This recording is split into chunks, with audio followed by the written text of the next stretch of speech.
aunque ella se resistiera, la luz iría en el hogar. Bueno, ya no me rezongues, yo no estoy diciendo nada. Entre mis dulces amores.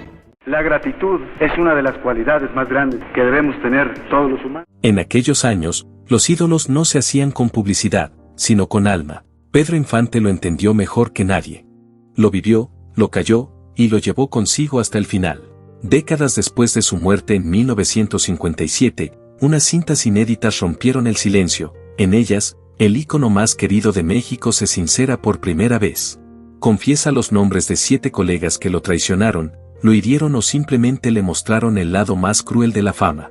No fue odio, se le escucha decir con voz cansada, fue decepción envuelta en aplausos. Una frase que resume toda una vida de gloria y soledad. El hombre que parecía invencible también tuvo grietas. Bajo el sombrero del charro más amado se escondía un corazón herido por la envidia, los rumores y las traiciones. Uno lo llamó la sombra barata de Jorge Negrete. Otro fingió no verlo en una gala donde todos lo aplaudían. Con varios, el aire se volvía tan espeso que ni un mariachi podía cortarlo. Hoy, por primera vez, el mito se convierte en hombre. Y tú estás a punto de escuchar lo que Pedro nunca se atrevió a decir frente a las cámaras. ¿Listo para conocer los nombres? Comencemos. Jorge Negrete, el charro cantor. El hombre que representaba la elegancia, la disciplina y el poder. Si Pedro Infante era la voz del alma mexicana, Jorge era su estampa oficial, firme, impecable, altivo. Dos figuras destinadas a encontrarse y a chocar. Lo suyo fue una rivalidad disfrazada de respeto. Se admiraban como artistas, pero se repelían como hombres. Lo que comenzó en 1943, cuando la radio los enfrentó sin proponérselo, Pedro con Nocturnal, Jorge con México lindo y querido, se convirtió en una competencia que marcaría toda una generación. Las comparaciones no tardaron en volverse crueles. Los periódicos los ponían frente a frente como si la música fuera un ring. ¿Quién merecía ser llamado el ídolo nacional? Cada nota era una provocación, cada aplauso, una herida. El punto de quiebre llegó en 1948, durante una gala en Bellas Artes. Pedro, humilde y admirador, se acercó para felicitar a Negrete. Pero Jorge apenas le ofreció una mano fría, sin mirarlo siquiera. El cine mexicano necesita más disciplina y menos sonrisitas, murmuró, lo bastante fuerte como para que todos escucharan. Infante cayó. Pero desde entonces, esa frase se le quedó clavada como una espina. En 1952, coincidieron en un evento benéfico en Guadalajara. Los organizadores soñaban con verlos cantar juntos, pero Jorge fue tajante, yo no comparto escenario con imitadores. Pedro fingió indiferencia, pero años más tarde confesaría que esas palabras le partieron algo por dentro. Yo no quería ser él, solo quería cantar a mi manera. Y sin embargo, cuando Negrete murió en 1953, Pedro fue uno de los primeros en llegar al velorio. Llevó flores blancas, se inclinó frente al féretro y, en voz baja, le cantó Amorcito Corazón. Dicen que al salir del panteón murmuró, ahora sí, México tiene un solo charro. No era soberbia. Era alivio y tristeza mezclados. Negrete encarnaba todo lo que Infante admiraba y lo que juró nunca imitar. Por eso lo amó. Por eso lo odió.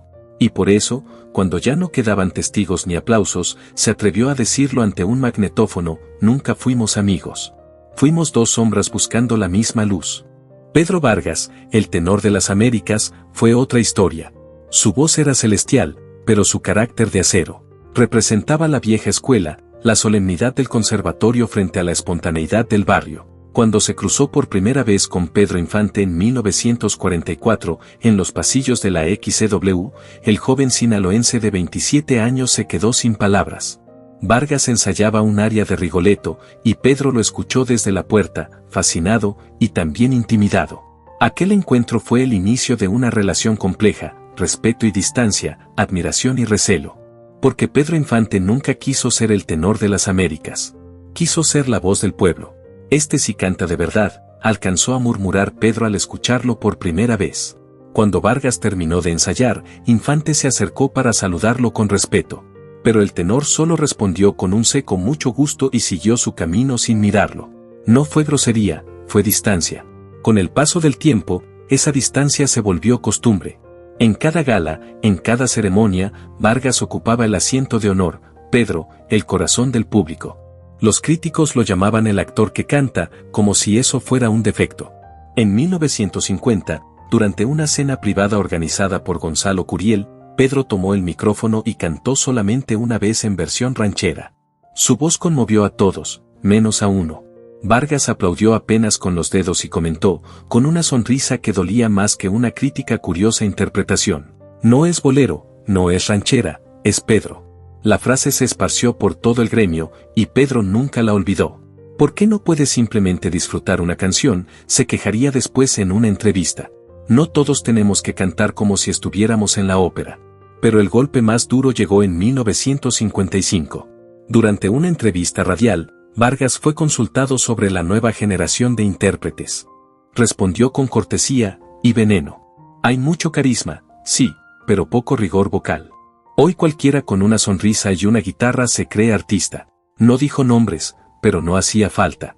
Todos sabían a quién se refería. Años más tarde, Pedro confesaría a su amigo Luis Aguilar: lo que le duele a Vargas es que yo canto con el corazón, no con la garganta. Nunca hubo enfrentamientos públicos, pero la tensión entre ambos se podía cortar con una nota. En las fotos de grupo, siempre aparecían separados. En las fiestas, si Vargas sabía que Pedro venía, se marchaba antes. Y aún así, en el fondo, existía una admiración callada. En una cinta privada hallada en 1987, Pedro lo admitió con voz pausada: Pedro Vargas canta como Los Ángeles, pero habla como un juez. Era su manera de decirlo todo.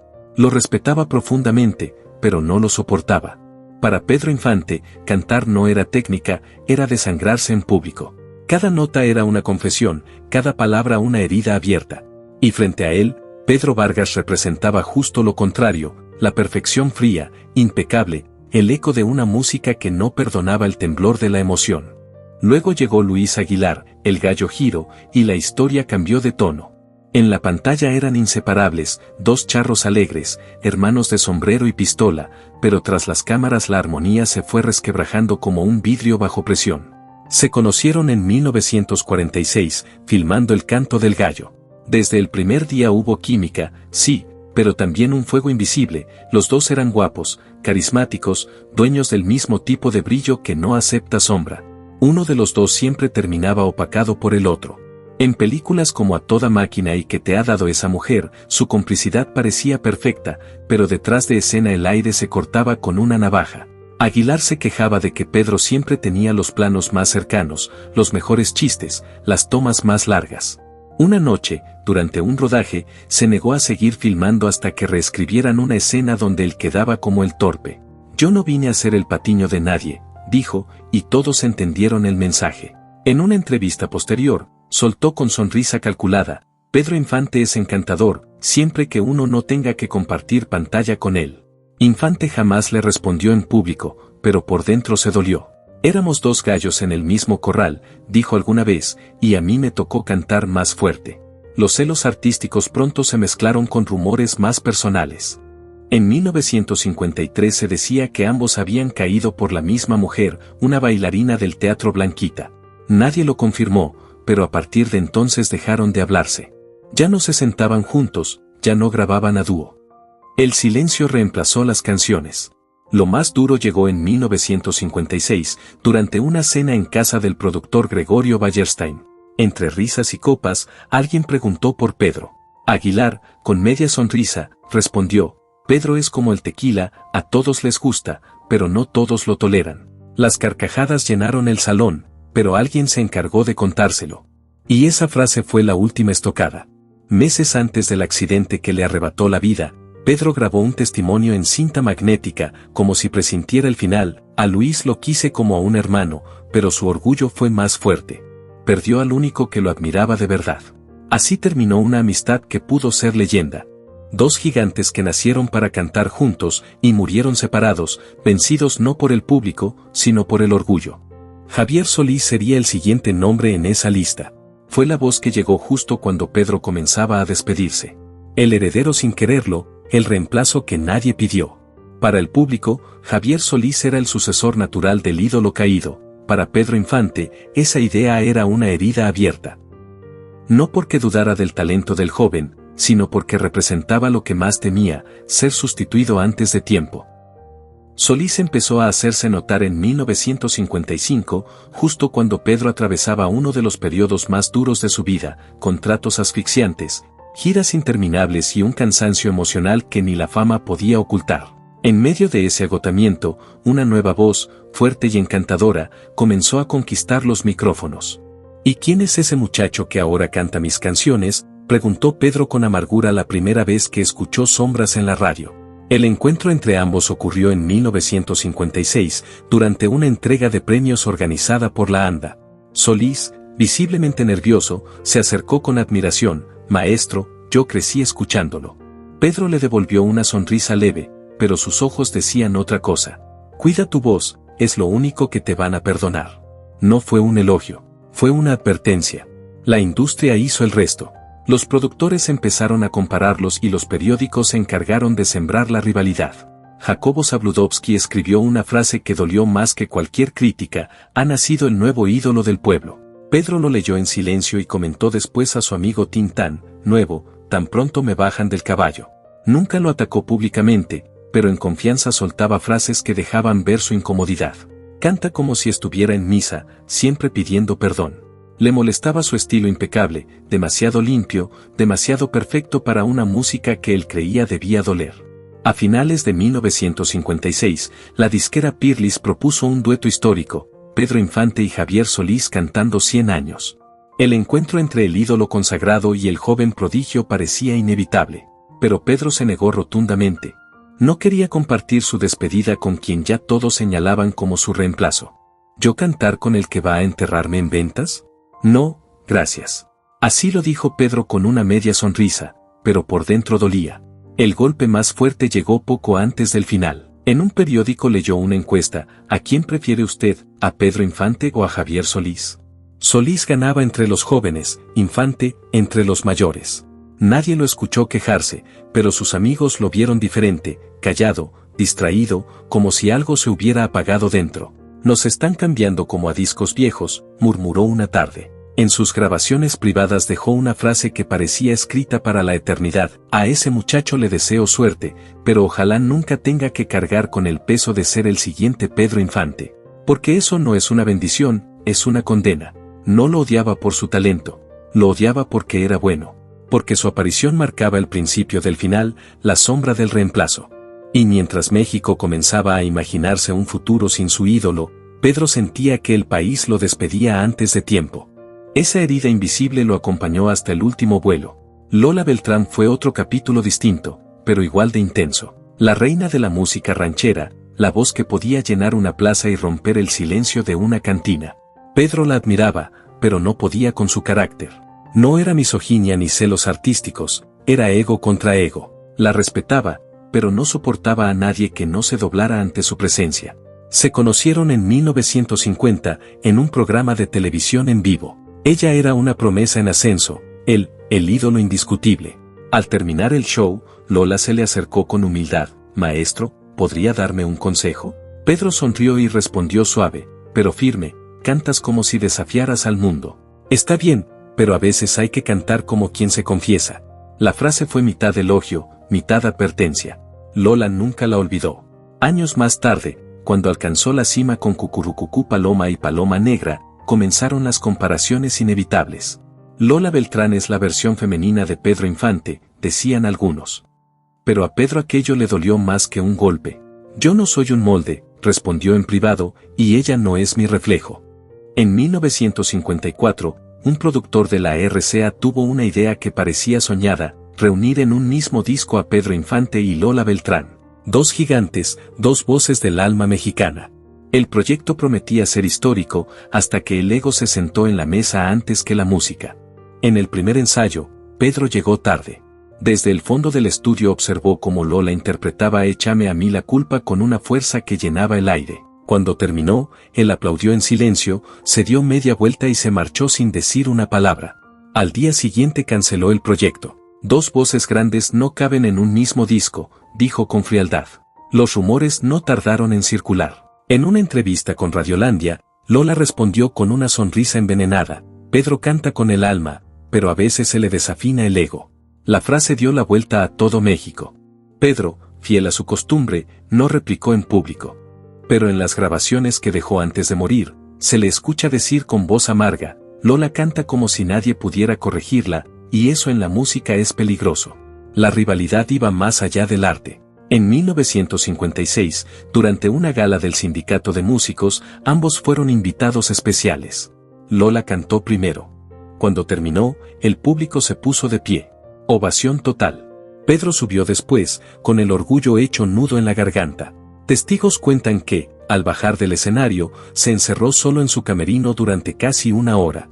Cuando salió, tenía los ojos enrojecidos. No es odio, susurró a su guitarrista, es impotencia. Ella no canta para el pueblo, canta por encima de él, para eclipsarlo. Pedro Infante, acostumbrado a ser el sol, no supo convivir con otra estrella que brillara sin pedir permiso. Lola Beltrán no solo representaba una voz, representaba algo que en su época aún incomodaba. La libertad femenina, la autoridad vocal, la osadía de una mujer que no necesitaba la bendición de ningún ídolo para brillar por sí misma. Tito Guízar, el pionero. El primer charro que conquistó Hollywood cuando México aún soñaba con tener voz propia en la pantalla. Mucho antes de que Pedro Infante se convirtiera en leyenda, Tito ya era historia. Para muchos, un maestro. Para Pedro, un fantasma. Porque cada vez que el público lo aclamaba, en algún rincón del aplauso todavía resonaba el eco de otro nombre, Tito Guízar. Era la sombra de un éxito que no le pertenecía, la comparación constante que lo hacía sentir, por momentos, como un impostor en su propio trono. La historia entre ambos no comenzó con palabras, sino con rumores y titulares. A finales de los años 30, Tito ya era una figura internacional. Cantaba en la radio estadounidense, filmaba en California y había inmortalizado allá en el Rancho Grande, la canción que llevó el alma ranchera más allá de las fronteras. Mientras tanto, Pedro apenas afinaba su voz en los bares de Culiacán. Cuando por fin alcanzó el estrellato en los 40, la prensa no se lo perdonó, ¿es usted el nuevo Tito Guízar? ¿Qué opina del legado del señor Guízar? Pedro respondía con respeto, sonriendo para las cámaras, pero en el fondo hervía. Y cuando van a hablar de mí, como mío, decía en privado, cansado de ser el reflejo de otro. El destino los cruzó en 1947, durante una gala organizada por el gobierno para celebrar el auge del cine mexicano. Pedro era la estrella del momento, Tito, el invitado de honor. En el vestíbulo del Palacio de Bellas Artes se encontraron por primera vez. Pedro, con la humildad del que admira y la atención del que compite, le tendió la mano. Tito la tomó y, con una sonrisa medida, le dijo, «Has llegado lejos, espero que sepas quedarte ahí». Sonaba a elogio, pero pesaba como advertencia. Pedro lo entendió. Esa noche, en el ensayo posterior, descargó su frustración con su guitarrista. A Tito lo respeté mucho, hasta que entendí que jamás me vio como colega, me veía como un intruso. Así lo dijo Pedro una vez, con voz cansada, como quien acepta una verdad que duele. Pese a sus diferencias, los productores intentaron reunirlos en una película coral de época. Sería un encuentro histórico, el pionero y el ídolo del pueblo. Tito aceptó, pero puso una condición que lo decía todo, solo si mi nombre aparece primero en los créditos. Pedro ni lo pensó. No voy detrás de nadie, y menos de él. El golpe más fuerte llegó en 1955. La revista Siempre publicó una encuesta entre músicos y periodistas, ¿quién es la voz definitiva del charro mexicano? Ganó Tito Guízar. Por poco, pero ganó. Pedro sonrió para la prensa, fingiendo que no le importaba. Pero sus amigos notaron el silencio, la mirada perdida, las respuestas cortas. Durante el rodaje de Escuela de Rateros, lo escucharon murmurar en un rincón del set, a veces creo que nací tarde, cuando ya todo estaba hecho. En sus grabaciones personales dejó una confesión más honesta, casi poética. Tito abrió la puerta, pero nunca quiso dejar pasar a nadie más. Ni siquiera a quien se quitó los zapatos en la entrada. Para Pedro Infante, Tito Guízar no fue solo un rival. Fue una cicatriz que nunca cerró. El recordatorio constante de que, incluso siendo el ídolo de un país entero, siempre habría alguien que llegó antes y que jamás te dejaría olvidarlo. Pedro cantó toda su vida con el corazón abierto, pero habló muy poco. Y cuando lo hizo como lo hacía todo, con verdad, aunque doliera. Nunca dijo lo que realmente dolía. No señaló a los que, detrás del telón, fueron espinas disfrazadas de compañeros. Guardó silencio como quien esconde un arma que prefiere no usar, por respeto, por miedo, o tal vez por amor. Pero cuando intuyó que el final estaba cerca, o cuando ya le dio lo mismo lo que dijeran, decidió hablar. No fue una confesión para el escándalo, sino un susurro grabado entre sombras. Su lista no era una venganza, era un mapa del alma. Cada nombre, una herida, cada recuerdo, una forma de despedirse. Porque la suya no fue una guerra de talento, sino de humanidad. Pedro nunca temió la voz de otro, temió lo que esas voces despertaban en los hombres, la soberbia, la envidia, el olvido. No los enfrentó en público, pero tampoco los perdonó del todo. Pedro no odiaba al modo común. Su resentimiento era más triste, más silencioso, una mezcla de decepción y ternura rota. Detrás del mito había un hombre que se sintió solo demasiadas veces, rodeado de aplausos, pero sin nadie que lo comprendiera de verdad. Ni Negrete, ni Vargas, ni Lola, nadie.